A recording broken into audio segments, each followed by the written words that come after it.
আসসালামু আলাইকুম। আজকে যে রান্নাটা করছি সেটা আমার বাবা মার জন্য। মেয়ের বাড়িতে বাবা মা আসলে মেয়েরা কত খুশি হয়, তাই না? আমার বিয়ের পর আমার মা আমার বাড়িতে একবারই এসেছিল। মেয়েরা কত অসহায়, হ্যাঁ?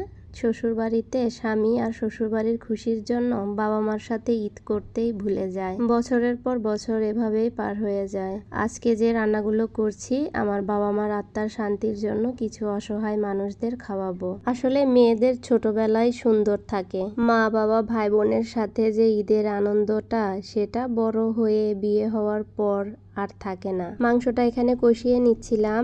আগে টক দই আর মরিচের গুঁড়া দিয়ে মেখে রেখেছিলাম। মাংসটা টক দই দিয়ে আগে মেখে রাখলে বিরিয়ানির স্বাদটা কিন্তু খুবই ভালো আসে। যতটা সম্ভব পারি ভালো করে রান্না করার চেষ্টা করতেছি। মাংসটা কষিয়ে নেওয়ার পর তারপর আমি চালগুলো ভেজে নিব। আমার আম্মা বলতো পোলাওয়ের চাল যত ভালোভাবে ভাজা হবে তত নাকি রান্নার স্বাদটা বেড়ে যায়। সেটা বিরিয়ানি কিংবা পোলাও যেটাই হোক না কেন সেটার স্বাদ কিন্তু দ্বিগুণ বেড়ে যায়। তারপর মাংসটা দিয়ে আমি গরম পানি দিয়ে বসিয়ে অনেকক্ষণ রান্না করে নিয়েছি আর বক্সে করে এভাবে সাজিয়ে নিয়ে আমার হাজবেন্ডকে দিয়ে পাঠিয়ে দিয়েছিলাম। আলহামদুলিল্লাহ ভালোভাবে দিতে পেরেছি।